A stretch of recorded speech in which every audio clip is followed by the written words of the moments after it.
أعوذ بالله من الشيطان الرجيم بسم الله الرحمن الرحيم إن الحمد لله نعمله ونستعينه ونعوذ به من شرور أنفسنا ولسيئات أعمالنا من يهدي الله فلا مضل له ومن يضلل فلا هادي له أشهد أن لا إله إلا الله وحده لا شريك له أشهد أن محمدا عبده ورسوله السلام عليكم ورحمة الله تعالى وبركاته chers frères et sœurs. Aujourd'hui, nous allons parler d'un thème très important. Ce thème, c'est le verset d'Ayatul Kursi. Ayatul Kursi, il faut savoir que c'est le 255e verset de la sourate Al-Baqarah, la sourate 2 du Coran. Cette sourate, il faut se dire qu'elle a une importante qualification sur la vie du serviteur d'Allah. Parce que celui qui apprend ce verset et qui le met en pratique aura de nombreux effets qui surgira sur lui.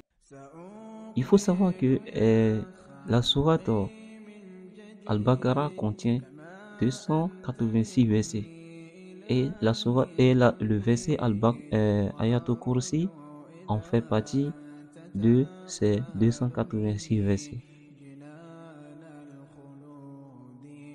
Tout d'abord, il faut se dire que certaines personnes pensent que Ayatul Kursi est une sourate du Coran, ce qui est archi faux d'ailleurs, parce que la majorité des gens penseront que c'est une sourate qu'Allah a instituée dans le Coran. Non, mais c'est un verset, parce que Ayat Kursi, Ayat qui veut dire verset,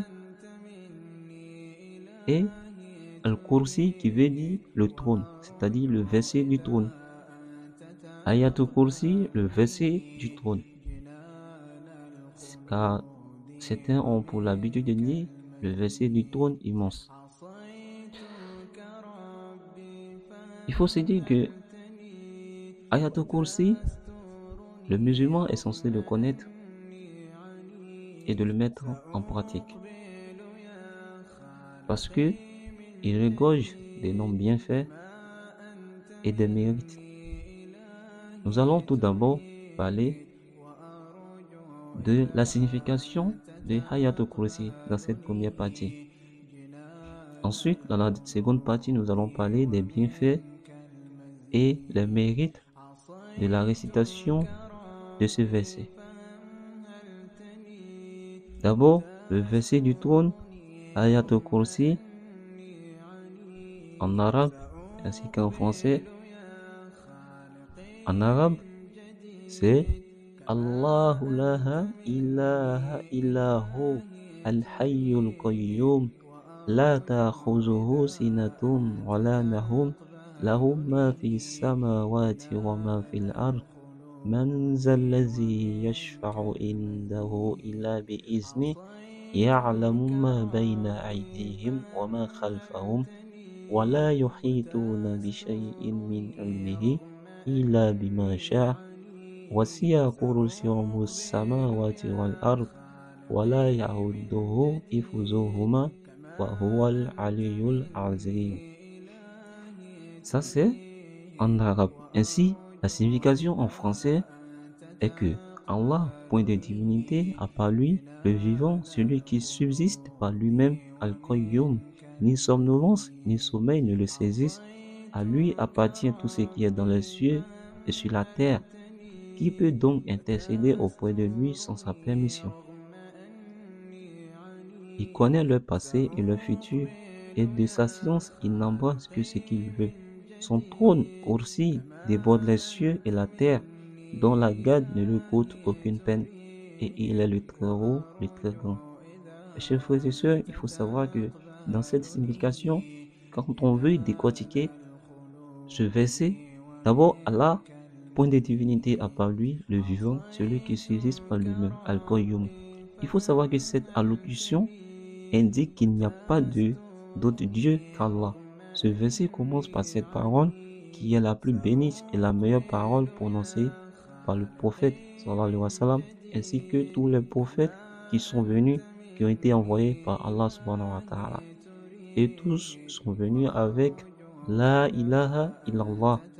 Il veut dire il n'y a point de divinité qui mérite l'adoration en dehors d'Allah. D'ailleurs, dans une autre sourate du Saint-Coran, Allah dit dans la sourate 4, sourate An-Nisa au verset 48, 7, Allah ne pardonne pas qu'on lui donne quelque associé. À part cela, il pardonne à qui il veut, mais quiconque donne à Allah quelque associé commet un énorme péché. Le verset se poursuit avec des preuves de l'unicité d'Allah dans l'adoration, à commencer par le nom Al-Hayy, le vivant, qui signifie qu'Allah est toujours vivant et éternel. Il est auto-existant, dont rien ni personne ne l'a créé. Al-Qayyum, qui signifie celui qui subsiste par lui-même et qui n'a besoin de rien, et rien ne peut exister sans sa volonté, et nous ne pouvons nous pas passer d'Allah. Et nous ne pouvons pas nous passer d'Allah subhanahu wa ta'ala. Il nous dit dans la sourate Ar-Rum, sourate 30, verset 25, Allah dit, et parmi les signes, le ciel et la terre sont maintenus par son ordre. Ensuite, lorsqu'il vous appellera d'un appel, voilà que de la terre vous suggérez. Ni somnolence, ni sommeil ne le saisissent. Puis, Allah le Très-Haut nous enseigne à travers ce verset qu'il ne dort pas, qu'il n'est pas affecté au sommeil ou à la somnolence, car il a un pouvoir parfait. C'est pourquoi le prophète sallallahu alayhi wa sallam dit, certes, Allah ne dort pas et il ne lui convient pas de dormir. Et dans la sourate Al-Kahf, sourate 50, verset 38, en effet, nous avons créé les cieux et la terre et ce qui existe en eux en 6 jours, sans éprouver la moindre lassitude. À lui appartient tout ce qui est dans les cieux et sur la terre. Cela signifie qu'Allah possède tout ce qui est sur la terre et dans les cieux. C'est lui le créateur de l'ensemble de ces choses et que chacun lui doit adoration à lui seul. Qui peut intercéder auprès de lui sans sa permission? Allah nous montre dans cette partie qu'il détient le pouvoir de tout et rien ne pourra se passer sans sa permission, ici-bas ou dans l'au-delà. Le jour du jugement dernier, Allah permettra à ceux qui méritent d'intercéder et va permettre à certaines de ses créatures de recevoir l'intercession. Mais ceci ne se fera que sous la permission d'Allah et nul ne peut intercéder si Allah n'est pas satisfait de leurs paroles et de leurs actions. Dans la sourate Al-Anbiya, sourate 21 au verset 28, Allah dit, il sait ce qui est devant eux et ce qui est derrière eux, et il n'intercède qu'en faveur de ceux qu'il agrée, tout en étant pénétré dans sa crainte. Il connaît le passé et le futur. Cela indique qu'Allah a la science parfaite. Il a une parfaite connaissance de tout, y compris le passé, le présent ainsi que le futur, et les choses cachées ou impossibles à discerner. La preuve qu'Allah est le seul créateur et qu'il a une profonde connaissance de sa création. C'est pourquoi Allah dit dans la sourate Taha, sourate 20, verset 110, il connaît ce qui est devant eux et ce qui est derrière eux, alors qu'eux-mêmes ne le cernent pas de leur science. Alors qu'eux-mêmes ne le cernent pas de leur science. Et de sa science, il n'embrasse que ce qu'il veut. Ce passage nous apprend que tout ce qui se passe sur terre se réalise que par la volonté d'Allah et que personne n'atteindra aucune connaissance sans qu'Allah le permette. La sourate Al-Jinn, sourate les djinns, sourate 72, versets 26 à 27, c'est lui qui connaît le mystère. Il ne dévoile son mystère à personne, sauf à celui qu'il agrée comme messager et qu'il fait précéder et suivre des gardiens vigilants. Son trône Kursi déborde les cieux et la terre. Ici, le mot Kursi désigne le trône d'Allah. Il est aussi nommé par certains traducteurs du Coran comme la Shaki et Al-Grafi, pouvoir ou connaissance. C'est-à-dire Al-Kursi désigne le pouvoir ou la connaissance. Sur ce passage, on nous explique la souveraineté, le pouvoir ultime d'Allah et sa connaissance qui s'étendent sur la terre et dans les cieux. Le prophète sallallahu alayhi wa sallam nous dit les 7 cieux comparés au Kursi sont semblables à une bague qui a été jetée dans un désert.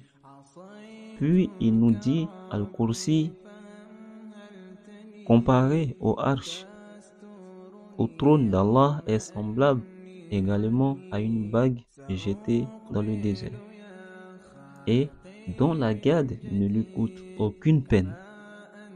Allah nous montre ici sa force et sa haute puissance et sa capacité à prendre en charge et gérer tout ce qu'il y a dans les cieux et la terre sans aucune peine, car il a la force complète. Allah a la force complète de toutes choses qui existent entre la terre ainsi que les cieux. Et il est le très haut, le très grand. Et Allah finit ce verset avec la citation de 2 de ses noms. Al-Ali qui veut dire le plus haut, celui qui est élevé. Et Al-Azim qui veut dire l'immense. Allah est le plus grand et le plus haut et aucune divinité digne d'adoration sauf lui. Et aucun Seigneur autre que lui. Allah nous dit dans la sourate 3 au verset 18, Allah atteste, et aussi les anges et les doués de science, qu'il n'y a point de divinité à part lui, le mainteneur de la justice, point de divinité à part lui, le puissant, le sage. Ainsi, chers frères et sœurs, voilà la première partie du verset Ayatul Kursi. Ayatul Kursi, aujourd'hui nous avons appris la première partie. Inch'Allah, si Allah nous le permet, demain nous allons parler des bienfaits et les mérites de Ayatul Kursi. Qu'est-ce que Ayatul Kursi nous apporte comme bienfait et quels sont les mérites que nous pouvons en tirer. Sur ce, assalamu alaikum wa rahmatullahi wa barakatuh.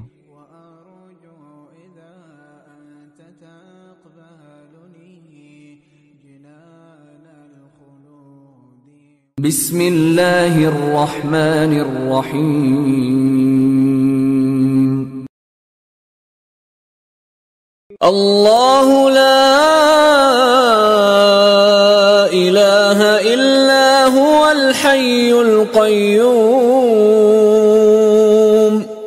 لا تأخذه سنة ولا نوم له ما في السماوات وما في الأرض من ذا الذي يشفع عنده إلا بإذنه يعلم ما بين أيديهم وما خلفهم ولا يحيطون بشيء من علمه إلا بما شاء وسع كرسيه السماوات والأرض ولا يؤوده حفظهما وهو العلي العظيم